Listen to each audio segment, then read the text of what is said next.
Salió el dato de la inflación del mes de agosto, 7%.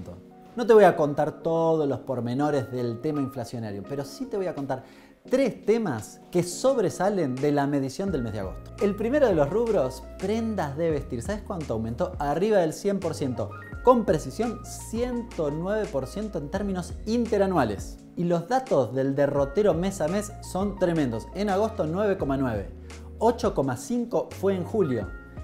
En junio y en mayo 5,8. En abril había sido 9,9 también y 10,9 en el mes de marzo. Fíjate los incrementos que tuvo mes a mes. ¿Pero por qué llama sobre todo la atención? Por 4 cosas.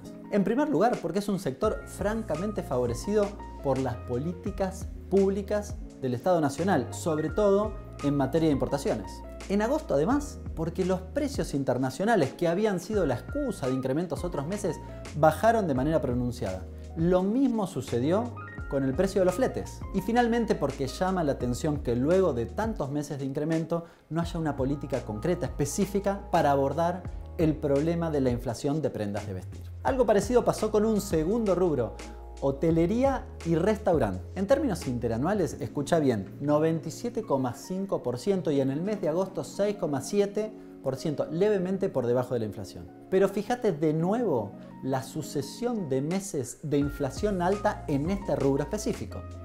En julio había sido 9,8%, en junio había sumado 6,2% y en mayo había sumado 5,7%. ¿A qué se debe? Bueno, alguno puede mencionar como una posible justificación de los incrementos a la inercia inflacionaria, pero la verdad que esto no satisface ninguna de las explicaciones. Por un lado, llama poderosamente la atención el contraste de esos incrementos de precios con uno de los principales programas que ha impulsado el gobierno actual, que se llama Previaje y que ha favorecido ampliamente al sector vinculado con este rubro. Es evidente que los agentes económicos de ese sector han aprovechado, se han apropiado de parte de ese subsidio, remarcando por encima del promedio de precios de la economía.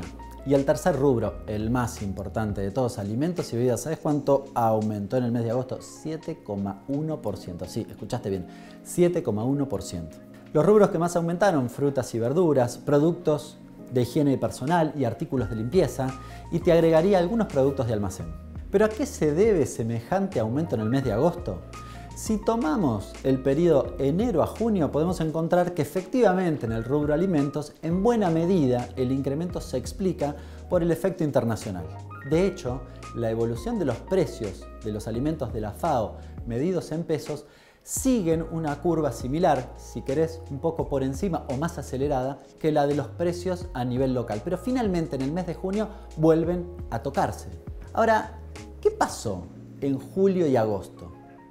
Los precios internacionales se retrotrajeron en dólares.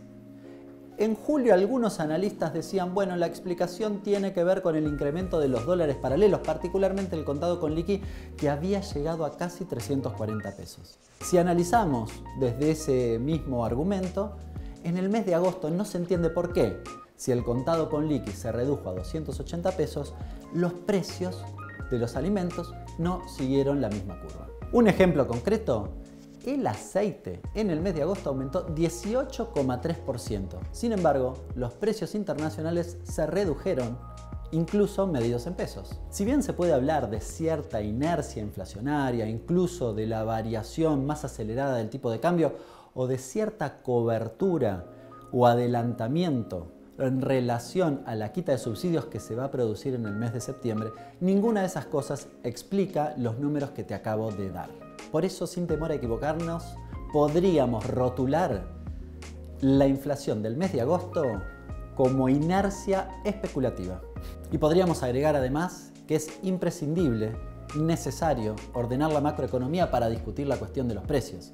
Pero también podemos decir que con la macro no alcanza. Es necesario otras políticas adicionales. Soy Hernán Lecher y esto fue un nuevo episodio de Un Café con Lecher para C5N.com.